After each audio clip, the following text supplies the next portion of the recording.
I had a coworker who once told me that one of the best things about having kids is that you can get away with knowing things and watching things that typically might be frowned upon.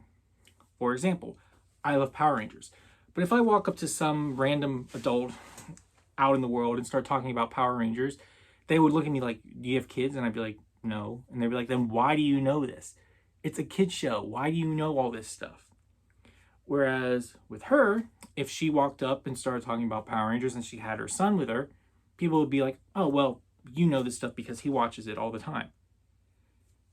And it's that assumption and just that mindset that really shows the difference between how society and different people look at different events based on your surroundings.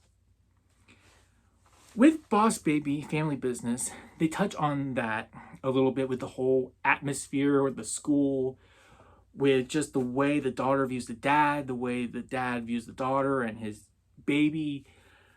But it also touches upon the idea of the far extreme of working constantly and not having a family, and your job is your life and your family, basically.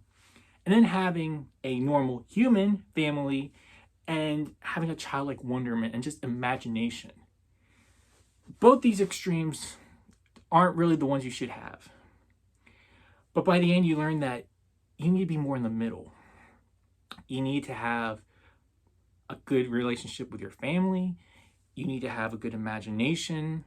But you also have to be able to set that aside and do the adult things when you need to.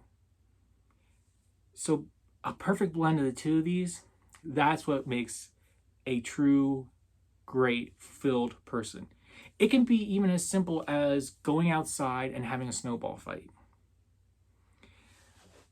For Unedited Reviews, this is Boss Baby Family Business. Now, I will admit, that opening took me a while to think about, because just right after watching this movie, I'm like, okay, what exactly can I talk about? What did I get out of this movie? Because the message here is very simple. It's about brotherhood, brothers interacting, and showing how you need to always just, family is the most important thing, which how many movies talk about family nowadays? And it does have that idea of imagination. So as I started to think about that story I told you and thought more about how that could relate to the movie, that idea came forward. Which just goes to show that the more you think about a movie, you can come up with some very interesting and very thought-provoking ideas, no matter what the movie is. Now, I'm pretty sure that this was not the writers and directors' intent. Maybe it was. I don't know. But it just goes to show that you can get anything out of any movie, even one that you might not like that much. Now, the thing that I thought was fantastic, the best thing about this movie, the highest praise I can give it, is Jeff Goldblum. Jeff Goldblum as the villain is fantastic. His charm, his wit, his humor, his exuberance, the way he walks into a room, if you've seen him, which I'm sure you have in movies, or just his whole personality comes full front in this character, and it's fantastic. I smiled every time he was on screen. That made the movie enjoyable. His character was the one I was looking forward to because it was just fun. But as for the rest of the movie, it wasn't really that good. I mean, I remember seeing the first one, and that was a long time ago, back when it first came out. But I feel like that one was better. I thought the story worked better for that one. And it just flowed nicely to also. But now I do know that I'm not the target audience for this movie. The target audience is families with young kids. And yes, young children will definitely get an important life lesson out of this movie, especially if they have a brother or sister. And it's not a movie that if they keep wanting to put it on, the parents aren't going to go, "Oh, this thing again." It's not like that. So that's good.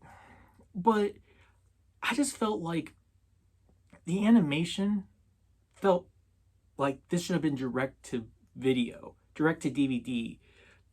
It just didn't have that same high quality that the first one did. And I'm not saying the first one had great quality, but it was really good quality for DreamWorks.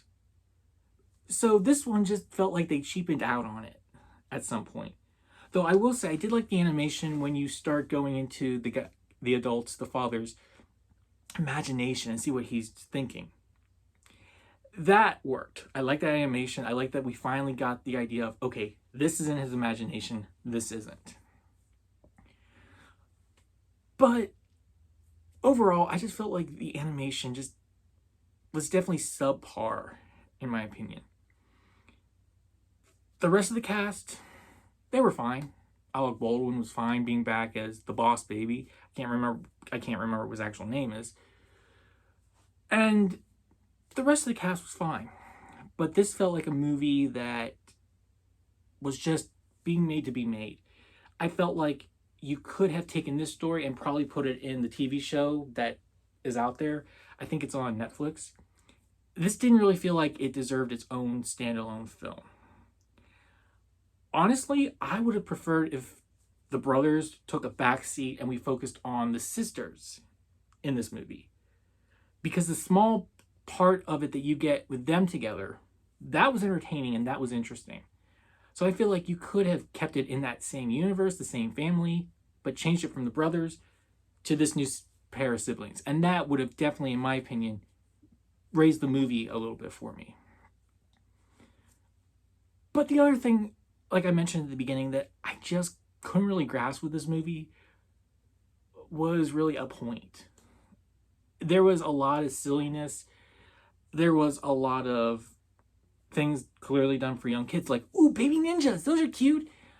Or, it just didn't really feel like there was much thought put into it. Again, not made for me. Obviously made for a family. But being honest, I just was bored with this film. The messages are ones we've heard a million times from a million other movies that I think did them much better and were much more entertaining. So, can I recommend Boss Baby Family Business? Yes and no.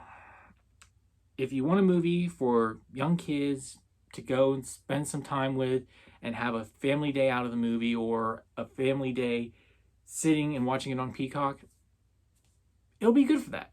The kids will be entertained. Like I said, you won't hate it. But it's just not as good as the first one. And I wasn't a huge fan of the first one, but I still found that one more entertaining than this one was. It just felt long, exuberant. All the scenes seemed like they just dragged on longer than they needed to. I didn't understand exactly what was going on. What was the point of this movie? So for me, I can't recommend it to people that don't have kids or are going to see it as a family.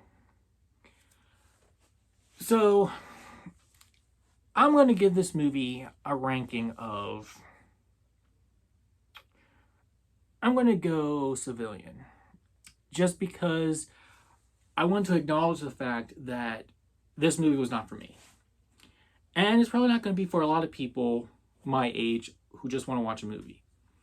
But again, if you have kids and you want to watch a movie with them, this one will work. If not, watch something else. Because this won't really hold your attention. You'll be bored by it. But what did you think? Did you see the original Boss Baby? What did you think of that movie? Have you seen this one? Am I being too harsh on it, too judgmental? Am I being not judgmental enough? Whatever your thoughts are on this film, or the Boss Baby franchise in general, comment down below. And while you're here, don't forget to hit that subscribe button. So, until our next movie review, enjoy what you love, read what you love, and let's all work for a better fandom. I'll see you next time.